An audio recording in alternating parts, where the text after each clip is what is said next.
have made the playoffs once under Donovan. They are yet to win a playoff series. This year probably won't break that streak. So, Dave, what needs to happen in Chicago to change the future of the franchise? I mean, obviously, I spent a lot of my day job covering the Lakers, and seeing them have their major franchise sale over the summer for a valuation of $10 billion makes you think about the Reinsdorfs in terms of they're one of the remaining family-run businesses where their main stream of revenue is from their teams. It's not like they have some outside private investment or real estate, et cetera, et cetera. And you just have to wonder how long a business like that, like the Reinsdorfs family, mom and pop, can compete in today's NBA. Now, certainly you could say they could make some better decisions. Look at some of their free agency decisions, trade decisions, draft decisions over the last 5 to 10 years. But just bigger picture, I don't know if they will be the most competitive team if they have that ownership structure in place. And Josh hasn't signed yet. I did see Billy Donovan, you probably don't like me saying this, but at the Wynn having a meeting with Josh Giddey, so maybe that's a positive sign to figure something out. I think Montes Buzelis is going to be a special player that's going to continue and ultimately end up being the face of this franchise. But, you know, I'm wondering why Billy committed. I know he could have got another job. He could maybe go to college, and he must believe the direction of this team. But this still looks like a rebuilding franchise, which I'm still respectfully trying to figure out the direction. Well, I mean, I would say when you commit, it's guaranteed money. Yeah. You get paid no matter what happens down the line. So it's a smart Chicago's not a bad town either to live in, right? So it's a smart move in my estimation, just decide if the money's there. But you said rebuilding. How long are they going to be rebuilding is the question. It just seems like the same thing every year. Right. You know, they finally did make a trade. Is their pick going to get them one of the guys next year? Like there is some beauty in the picks next year, but that's not good if I'm talking about that, right? This is the Chicago Bulls. This is the home of Michael Jordan. Right. They haven't been to the playoffs in years. That one appearance was one and done. They're still like one of the most marketable franchises in sports, but yet there's no marquee guy that anybody wants to see. Yeah, I mean, there was that half a season where Lonzo was healthy and you had DeMar DeRozan hitting game winners, and you're like, oh, there's something to build here. Vucevic in the paint, but that dissipated almost as quickly as it came together. Yeah. You haven't been excited about them since D Rose was healthy. Yeah, it's still one of the most recognizable franchises. 8 seasons in the making. Chris Paul will be making his reintroduction with the Clippers later this afternoon, and both of you guys are going to be in attendance for CP3's press conference. Mark, when you think about what you're going to talk to CP3 about, what is the biggest question that you have for him? Well, he had an interview with the amazing journalist friend of ours, Jamel Hill, in July, where he said at the most a year, 40 years old, and like there's expectations that this will be his last season. But I'm hearing that. Don't expect him to say that at the press conference today. You got to remember at the time when he spoke to Jamel, he didn't know where he was going just yet. Playing in a Los Angeles Clippers uniform is different. You can actually commute to your house instead of taking a private jet to your house. You could go to your son's game. You could go to your daughter's events. And they got their stuff going on too, so they ain't got time for daddy all the time. Yeah. So I think the fact that he's in a Clippers uniform gives it a different dynamic where maybe, it could add another year to his career. And you're talking about a guy who's a vegan. He's in Lucas shape, right? He's in great shape, right? So wearing that uniform, and I think it also solidifies that he will be the first guy to get his jersey retired as a Clipper.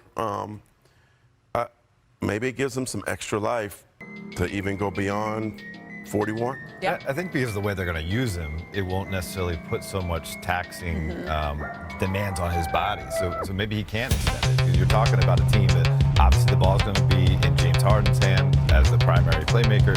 You have Bogdanovich, you have Chris Dunn, and so Chris Paul, well, I don't think we relied on night in, night out. We actually might see the first time in his career that he gets a DNP CD. It's never happened in his career. The only time he's missed a game is because of injury. He played 82 games last year.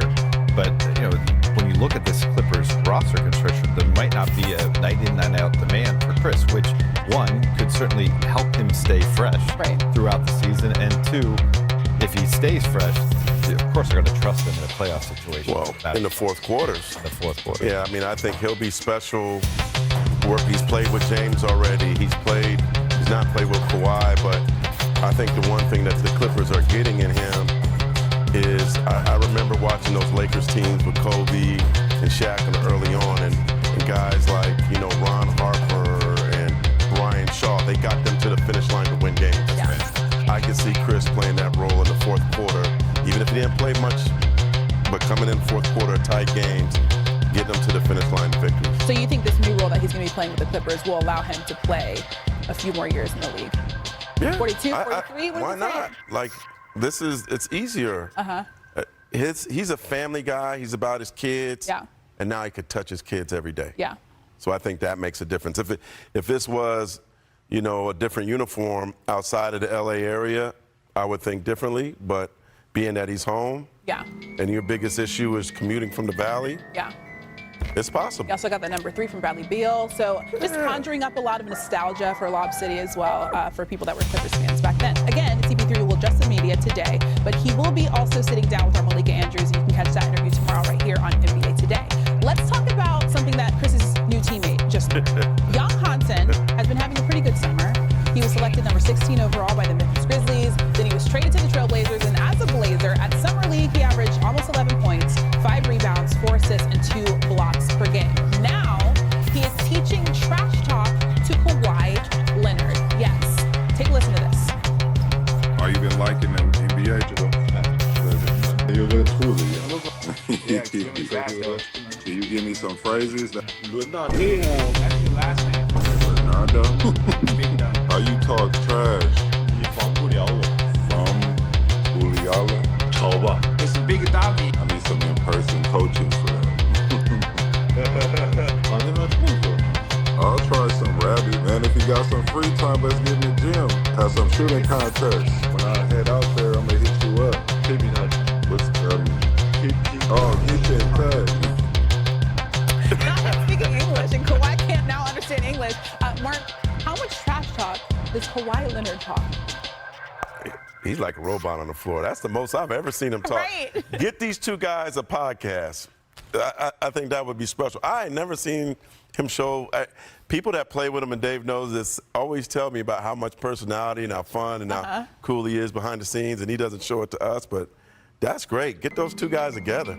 You would listen to that podcast? Yeah, I'm sure. Why not? About 5 minutes long per episode, but yeah. We got to this point by Young Hansen's dad talking trash to him. He told the Washington Post that basically my dad told me when I was a kid, I was a little chubby, like, you better pick up a sport or you're going to be fat. I don't want to be fat. So thank you for Young's father. Could you Talk imagine? Trash talk, so now we get the trash talk with him. Could you I heard imagine? somebody online saying that you pronounce his name like, say, Young and Handsome real fast. Young and handsome? Oh, Okay. there we go. But you saying that, can you imagine him being 7'1" and out of shape? I mean, we've seen it in the That's NBA. true. That's very I can name probably very true. a laundry list of guys. Speaking of Rockets, over on ESPN.com, Kevin Pelton released his grades for all 30 teams offseason so far. And coming in at the top of the class are the Hawks and the Rockets with A's, while the Nuggets came in just behind with an A-. Mark, in your opinion, what would you give an A grade, or what team would you give an A grade for the offseason? I'm going to give Jeff Weltman some love with the Orlando Magic. I think he certainly is deserving of an A. I mean, making that trade for Desmond Bain, and Orlando's known for being quiet, that was something I wasn't expecting. That was aggressive. Paolo basically after the season told management, look, man, we need some shooting, we need some added depth, we need some guards, and they did that. They got Desmond Bain, who's going to bring leadership, shooting, defense, toughness. They got Tyus Jones. That was a sneaky move, too, to get another veteran guard.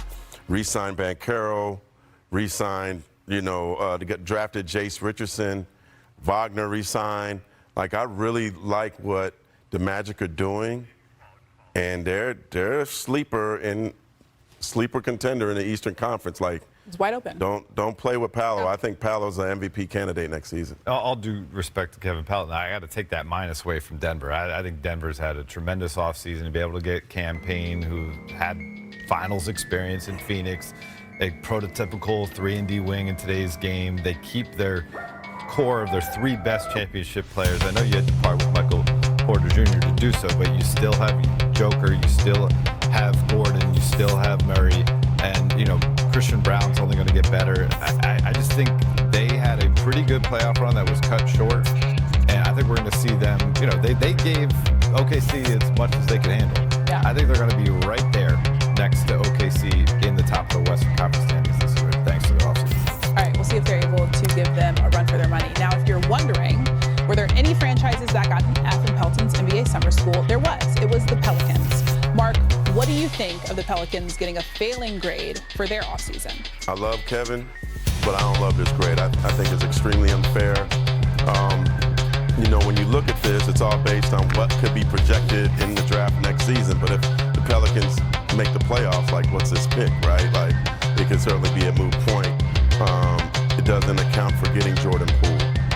It doesn't account for getting a guy in the locker room that you could sit next to Zion, a vet, and Kevon Looney. Getting him to leave the Warriors to come there and be in your locker room, and getting that sensational Jeremiah.